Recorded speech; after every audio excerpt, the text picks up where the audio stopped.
EWS certificate को लेकर के बहुत सारे बच्चों की क्वेरी आ रही थी हमारे पास। तो मैं आप लोगों को बता दूं कि जो ईडब्ल्यूएस सर्टिफिकेट है ये कब तक के लिए वैलिड रहता है, इसकी जो वैलिडेशन डेट है, आप अभी बनवा रहे हो तो कब तक के लिए वैलिड रहेगा, अगर आपने पिछले फाइनेंशियल ईयर में बनवाया है तो क्या वो वैलिड रहेगा, क्योंकि बहुत सारे बच्चे जो पीजी एडमिशन के लिए अभी अप्लाई करेंगे उनमें ईडब्ल्यूएस जो बच्चे होंगे जिन्होंने अप्लाई किया होगा उनके लिए बहुत जरूरी है जानना कि आपका जो सर्टिफिकेट है वो कब तक के लिए वैलिड रह सकता है या कब तक रहेगा।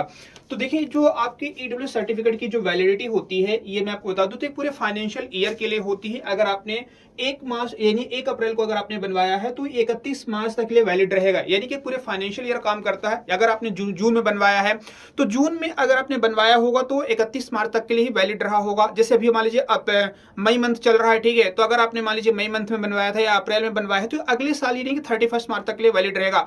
अगर आपने पिछले फाइनेंशियल ईयर में बनवाया है यानी कि 24-25 की बात कर लेते हैं कि 1 अप्रैल 2024 से लेकर के 31 मार्च 2025 तक की बात कर लेते हैं, अगर आपने अपना जो ईडब्ल्यू सर्टिफिकेट बनवाया होगा तो ही वैलिड होगा उस टाइम पीरियड के लिए। अभी यानी कि 1 अप्रैल से बात करें, 1 अप्रैल 2025 से लेकर के अब जो नेक्स्ट फाइनेंशियल जो हमारा अभी रनिंग में है इसके लिए आपको एक नया ईडब्ल्यू सर्टिफिकेट बनवाना पड़ेगा। पुराना वाला आपका वैलिड नहीं रहेगा, वो काम नहीं करेगा।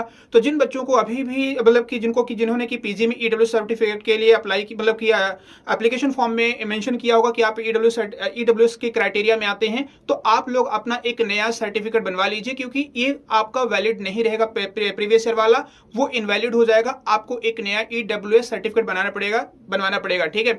तो उम्मीद करता हूं कि जो मैंने आप लोगों को इन्फॉर्मेशन दी है आपको समझ में आई होगी, और इसी तरह की तमाम सारी इन्फॉर्मेशन के लिए हमारे सीटी पीजी अड्डा 24/7 चैनल को सब्सक्राइब करिएगा और मेरे साथ बने रहिएगा। धन्यवाद।